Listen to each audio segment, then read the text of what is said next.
Hi, this is Brother Teacher.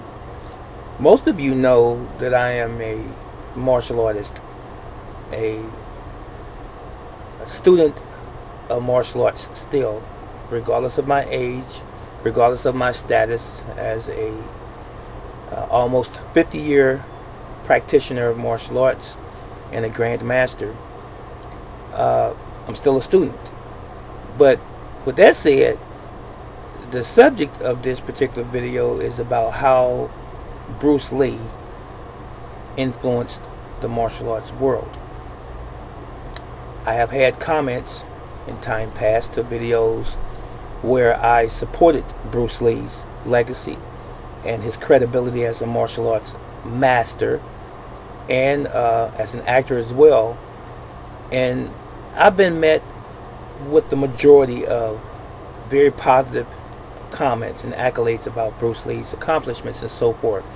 But there has been some degree of adversity and hostility even from some martial arts practitioners and even people who are just novices or not martial arts practitioners at all, who have basically tried to reduce Bruce Lee to just simply an actor, or just said that he wasn't that credible as a martial arts fighter or fighter in general because he never competed in a tournament, sport tournament, and he never won any championships.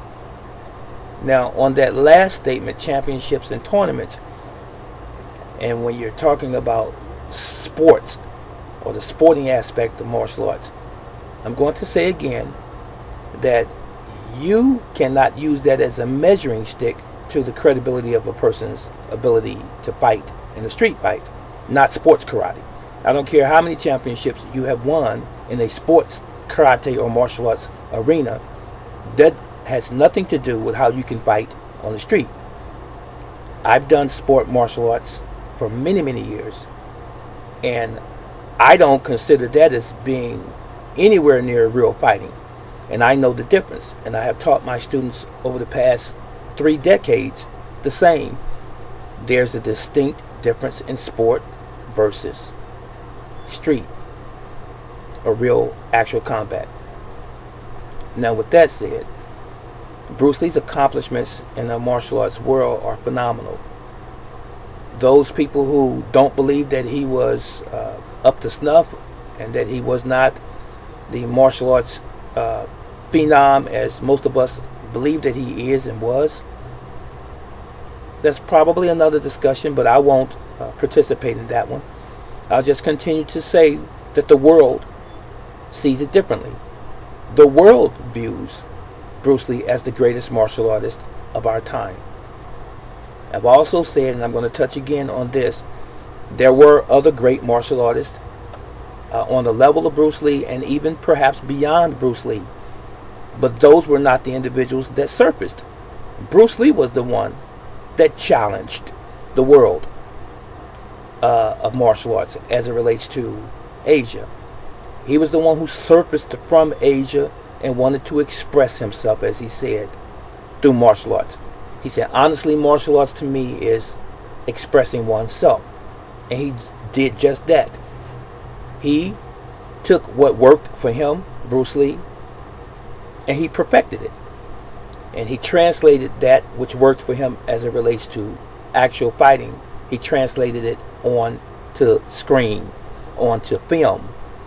And it is exuded, it is seen, it is evidenced in his movies, his art that he created. Now, there are some people who say, well, you know, he never finished Wing Chun under Ip Man or Yip Man. He only got to a certain level. Or he didn't study this and he didn't study that. I'm going to say this, and for those people who actually really have studied Bruce Lee's life, you will know that he had a library of approximately 2,000 books on all of the fighting arts that existed. Who does that? That's simply an actor. Real people do real things.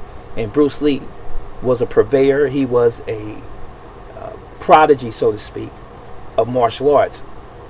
He was above his time by 30, 40, 50 years. A lot of people have said that. And I concur. Not simply because he's the one who opened my eyes to my own individual expression as a young child, but because it's just simply the truth. Bruce Lee had a way of standing above and beyond everyone during that particular era that he came up in. And he was so charismatic. He was so athletic. If you looked at his body, even the weightlifter, bodybuilder back in the day, Joe Weider, said that he had never seen anyone's anatomy as definitive as Bruce Lee's. He said you could put him in an anatomy class, a physiology class, and see virtually every muscle on the body. That is how disciplined he was into training every muscle group on his body. And of course, we know he was Asian, he was Chinese, he was a small frame individual, but he developed all of the muscles to include the small muscles as well. Now, if it were not for Bruce Lee, martial arts as we know it today would not have existed on the level that it is today. The martial arts schools that I attended when I came up in my younger days, they would not have existed had it not been for Bruce Lee. Now, during the 60s, the 50s, and the 60s, there were a splinter group of martial arts practitioners who came over to America from Japan, Okinawa, teaching them martial arts, judo, karate, and jiu-jitsu, especially to our American military. That is pretty much the introduction into America as far as martial arts is concerned. But it took a man named Bruce Lee to escalate that process.